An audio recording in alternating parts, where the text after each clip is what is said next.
आइए इस वीडियो के माध्यम से हम सेंटेंस के बारे में कुछ जानकारी प्राप्त करते हैं। उम्मीद है इस सेंटेंस के वीडियो को देखने के बाद आपको किसी भी सेंटेंस को पहचानने में शायद कोई समस्या नहीं होने वाली है। तो सबसे पहले हम सेंटेंस को देखते हैं। तो सेंटेंस को हिंदी में वाक्य कहते हैं। अगर हम इसकी परिभाषा की बात करें तो डेफिनेशन इसकी रहेगी, a group of words with complete meaning is called sentence. A group से मतलब है एक समूह, और वर्ड्स में शब्दों का, विद मीन्स के साथ, कंप्लीट मीनिंग मीन्स पूर्ण अर्थ, अर्थात शब्दों का ऐसा समूह जो हमें पूर्ण अर्थ प्रदान करता है, कंप्लीट जानकारी प्रदान करता है, वह सेंटेंस कहलाता है। जैसे मैं घर जाता हूँ, वह किताब पढ़ता है, तो इसमें हमें कंप्लीट जानकारी प्राप्त हो रही है और शब्दों का समूह है, इसे कहेंगे सेंटेंस अर्थात वाक्य।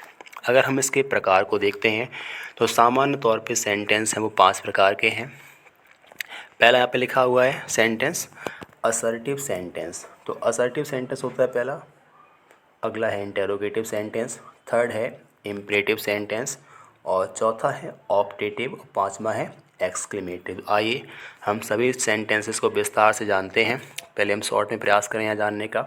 जितने भी असर्टिव वाक्य हैं वो सभी सब्जेक्ट से प्रारंभ होते हैं और इनके अंत में फुल स्टॉप आता है।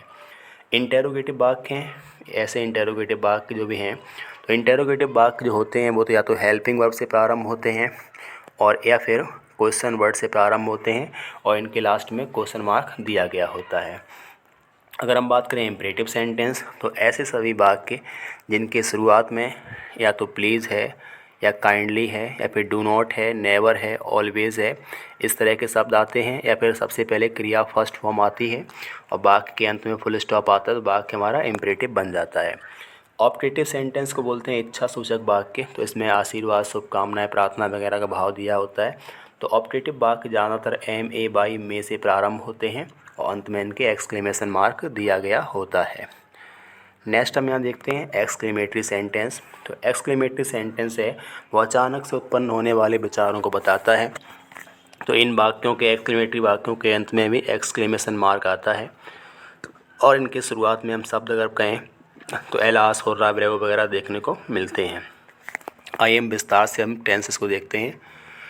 तो पहला हमने सेंटेंस यहाँ पे लिखा है असर्टिव सेंटेंस। तो असर्टिव सेंटेंस का स्ट्रक्चर की बात करें, कैसे हम जानेंगे असर्टिव वाक्य है, तो कभी भी एग्जाम में अगर वाक्य आता है असर्टिव वाक्य में पहचानना है तो असर्टिव के स्ट्रक्चर यही है। वाक्य में सबसे पहले आएगा सब्जेक्ट, और सब्जेक्ट के बाद कोई ना कोई टेंस, टेंस से मतलब हेल्पिंग वर्ब हमें अवश्य ही देखने को मिलेगी, और लास्ट में फुल स्टॉप लगा ही होगा। तो जो भी स्ट्रक्चर की बात करें, असर्टिव वाक्य अगर है तो हमेशा सब्जेक्ट से प्रारंभ होता है, begins with subject, it means it is assertive sentence. हमने यहाँ एग्जांपल लिखा है, the manager has appointed him. तो इस वाक्य की शुरुआत में देखें पहले सब्जेक्ट आ रहा है इसमें, उसके बाद यहाँ पे हेल्पिंग वर्ब है, टेंस है, और लास्ट में फुल स्टॉप देखने को मिल रहा है। इसका मतलब वाक्य हमारा असर्टिव सेंटेंस है। नेक्स्ट लिखा है the tiger was sleeping under the tree. तो tiger was sleeping under tree, subject हमारा द टाइगर है इसमें, और टाइगर के तुरंत के बाद हेल्पिंग वर्ब देखने को मिल रही है और लास्ट में फुल स्टॉप लगा है, तो वाक्य हमारा कैसा हो गया, असर्टिव सेंटेंस। तो असर्टिव सेंटेंस पहचानने का सिंपल तरीका यही है कि वाक्य में सबसे पहले सब्जेक्ट आता है, उसके बाद कोई ना कोई टेंस या हेल्पिंग वर्ब या मेन वर्ब आती है और लास्ट में फुल स्टॉप देखने को मिलता है। असर्टिव सेंटेंस भी 2 प्रकार के होते हैं। तो इनके टाइप्स जो हैं वो हैं अफर्मेटिव और नेगेटिव। तो पहली बात हम ये मालूम कर चुके हैं, हर असर्टिव वाक्य जो होता है वो सब्जेक्ट से ही प्रारंभ होता है। अगर हम बात करें इसके टाइप, तो एक होता है अफर्मेटिव, इसे पॉजिटिव भी बोलते हैं, और अगला होता है नेगेटिव, नकारात्मक। तो अगर वाक्य में नॉट दिया गया है तो वो नेगेटिव है, और वाक्य में नॉट, नेवर वगैरह नहीं दिया गया तो वाक्य बन जाएगा वो अफर्मेटिव सेंटेंस। यहाँ पे एग्जांपल लिया गया नीचे, he is reading, he is not reading. तो इस वाक्य को हम देखें, इस वाक्य की स्टार्टिंग है सब्जेक्ट से हो रही है, लास्ट में आ रहा है फुल स्टॉप, इसका मतलब ये वाक्य असर्टिव है। अब असर्टिव में किस प्रकार का है, तो ये अफर्मेटिव टाइप वाक्य है। तो वाक्य किस टाइप का है, अफर्मेटिव है। इस वाक्य में हम देख रहे हैं नीचे वाले वाक्य में ही इज़, जो ही से स्टार्टिंग हो रही है और लास्ट में रीडिंग लिखा हुआ है, फुल स्टॉप भी है। तो इस वाक्य में भी स्टार्टिंग जो हो रही है वो सब्जेक्ट से हो रही है और एंडिंग जो हो रही है फुल स्टॉप से हो रही है। लेकिन यहाँ पहले वाले वाक्य में नोट हमें देखने को नहीं मिल रहा है, दूसरे वाले वाक्य में नोट दिया गया है। तो जो नोट लगा है वो नेगेटिव है और जिसमें नोट नहीं है वो कैसा है, अफर्मेटिव है। कुल मिलाकर के दोनों ही वाक्य असर्टिव ही हैं। नेक्स्ट एग्जाम्पल है द टीचर हैज़ गॉन तो टीचर यहाँ पे सब्जेक्ट हैं और हैज़ यहाँ पे हेल्पिंग वर्ब या मेन वर्ब जो भी मान सकते हैं, हेल्पिंग वर्ब यहाँ पे है और लास्ट में फुल स्टॉप लगा हुआ है। तो टीचर हैज़ गॉन, इसमें देखते हैं वाक्य को, तो असर्टिव वाक्य है। अब असर्टिव में किस प्रकार का है, तो अफर्मेटिव वाक्य है। अगला यहाँ लिखा है the teacher has not gone, तो टीचर के साथ में हैज़ लगा है, हैज़ के तुरंत बाद यहाँ नॉट हमें देखने को मिल रहा है। इसका मतलब वाक्य हमारा असर्टिव तो है, लेकिन असर्टिव में किस टाइप का है, अफर्मेटिव टाइप का है क्या, नहीं है, क्योंकि इसमें वाक्य में नॉट लगा है। नॉट का मतलब ही है नेगेटिव टाइप। तो हमने भी देखा जितने भी असर्टिव वाक्य हैं वो सभी वाक्य सब्जेक्ट से प्रारंभ होंगे और लास्ट में फुल स्टॉप का प्रयोग किया जाता है। असर्टिव वाक्य दो प्रकार के हैं, अफर्मेटिव और नेगेटिव। जिसमें नहीं लिखा हो, नकारात्मकता को दिखाता हो, नेगेटिव है, और जहाँ पे नॉट वगैरह ना लगा हो, सिंपल कोई क्रिया हुई है केवल उसी के बारे में बता रहे हैं, वो हो जाएगा अफर्मेटिव। अब हम देखते हैं इंटेरोगेटिव सेंटेंस। तो इंटेरोगेटिव को बोलते हैं प्रश्नवाचक, जिसमें कुछ पूछा गया हो, कुछ क्वेश्चन किया गया हो, इंटेरोगेटिव है। इसकी स्ट्रक्चर देखते हैं। पहले इसमें हेल्पिंग वर्ब आएगी, उसके बाद सब्जेक्ट, उसके बाद क्रिया, उसके बाद अदर वर्ड और लास्ट में क्वेश्चन मार्क अवश्य ही लग करके आएगा। तो क्वेश्चन मार्क जो है वो वाक्य के अंत में अवश्य आता है।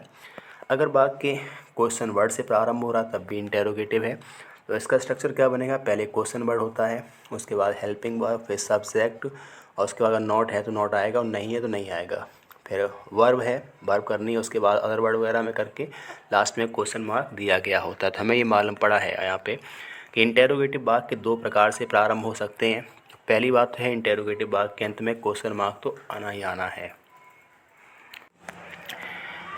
अगर वाक्य क्वेश्चन वर्ड से प्रारंभ है तब भी इंटेरोगेटिव सेंटेंस ही है। तो क्वेश्चन वर्ड आता है, हेल्पिंग वर्ब आता है, लास्ट में क्वेश्चन मार्क अवश्य ही आता है।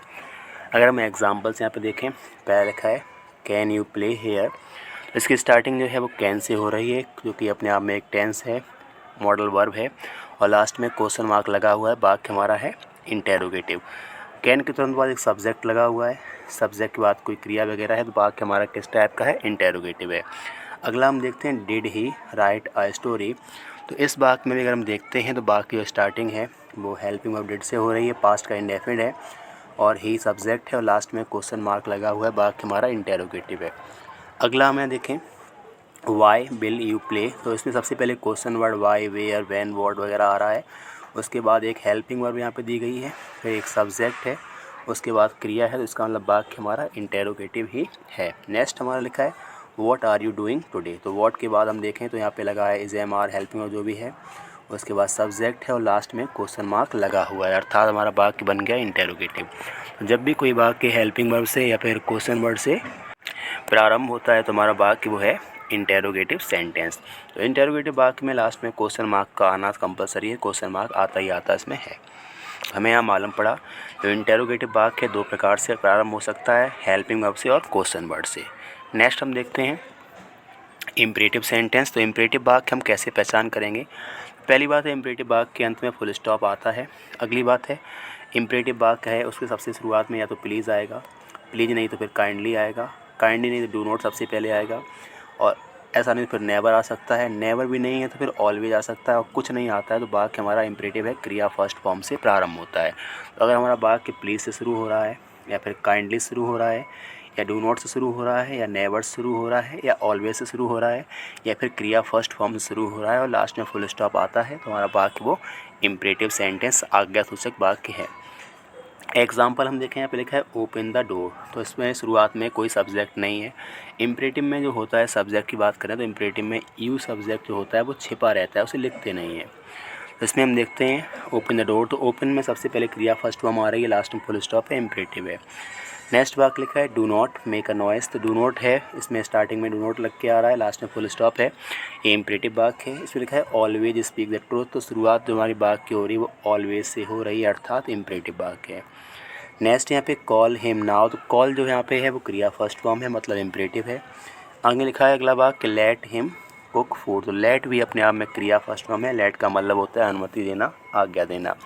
इस प्रकार से हमें मालूम पड़ा अगर कोई इम्परेटिव वाक्य है तो उसकी पहचान रहेगी, शुरुआत में सबसे पहले आएगा तो प्लीज़, या फिर आएगा काइंडली, या आएगा डू नॉट, या नेवर, या ऑलवेज, या फिर क्रिया फर्स्ट फॉर्म। अगर कोई वाक्य ऐसा है जिसकी स्टार्टिंग इनमें से किसी एक शब्द से हो रही है या फिर सबसे पहले क्रिया फर्स्ट फॉर्म आती है, वाक्य हमारा बन जाता है इम्परेटिव सेंटेंस। इसके अंत में फुल स्टॉप चिन्ह का प्रयोग किया जाता है। नेक्स्ट हम देखते हैं ऑप्टेटिव सेंटेंस। तो ऑप्टेटिव OP TA, यहाँ पे हमें टी लिखना है, OP TA, तो यहाँ पे टी बन जाएगा TA TIV, तो OP TA TIV optative sentence. तो जो ऑप्टेटिव सेंटेंस हैं वो प्रारंभ होते हैं ज़्यादातर, इनके शुरुआत में मे आता है और अंत में एक्सक्लेमेशन मार्क आता है। इनकी जो हम बात करें ऑप्टेटिव में आशीर्वाद, शुभकामनाएं, प्रार्थना, अभिशाप वगैरह प्रकट करते हैं। इन्हें इच्छा सूचक वाक्य हिंदी में कहते हैं। यहाँ लिखा है मे यू लिव लॉन्ग, तो इसकी स्टार्टिंग मे से हो रही है और अंत में यहाँ पे एक्सक्लेमेशन मार्क है वो नज़र आ रहा है, तो हो गया ऑप्टेटिव सेंटेंस। अगला लिखा है यहाँ पे may you have a happy life, इसकी स्टार्टिंग है वो मे से हो रही है, अंत में एक्सक्लेमेशन मार्क है, वाक्य बन गया optative sentence. Good morning, good evening, hello, hi, इस प्रकार के शब्द भी ऑप्टेटिव ही कहलाते हैं। नेक्स्ट है यहाँ पे मे गॉड ब्लेस यू, तो इसके अंत में हम देखें एक्सक्लेमेशन मार्क आ रहा है और शुरुआत मे से हो रही है, तो वाक्य हमारा ऑप्टेटिव है। तो ऑप्टेटिव वाक्य होते हैं ज़्यादातर मे से प्रारंभ होते हैं, इनके अंत में एक्सक्लेमेशन मार्क आता है, इसमें आशीर्वाद, शुभकामनाएं, प्रार्थना, इस प्रकार का भाव प्रकट किया गया होता है। अगला हम देखते हैं, अगला हमारा है एक्सक्लेमेटरी सेंटेंस। तो एक्सक्लेमेटरी कैसे मालूम करना है हमें, तो एक्सक्लेमेटरी वाक्य में होता क्या है, अचानक से मन के अंदर प्रकट होने वाले विचार, भावनाएं वगैरह हम एक्सप्रेस करते हैं और एक्सक्लेमेटरी वाक्य होते हैं वो कहीं ना कहीं एक्सक्लेमेटरी वर्ड से प्रारंभ होते हैं, जैसे कि हुर्रा है, एलास है, आहा है, ओ है, ब्रेवो है, फाई फाई है, इस प्रकार के अचानक से मन के विचारों को दिखाने वाले कुछ शब्द आते हैं। इन शब्दों के तुरंत बाद एक्सक्लेमेशन मार्क लगा होता है, तो हमारा वाक्य बन जाता है एक्सक्लेमेटरी सेंटेंस। एग्जाम्पल हम देखें, आहा I have won the match, इसकी स्टार्टिंग हो रही है आहा से, उसके बाद चिन्ह आ रहा है, वाक्य बन गया एक्सक्लेमेटरी सेंटेंस। अगला लिखा है hurrah India has won the world cup, तो हुर्रा के बाद एक्सक्लेमेशन मार्क है, फिर कुछ कहा गया है तो वाक्य बन गया एक्सक्लेमेटरी सेंटेंस। अगले हम देखते हैं ब्रेवो लगा हुआ है और उसके बाद एक्सक्लेमेशन मार्क है, ये भी हो गया एक्सक्लेमेटरी सेंटेंस।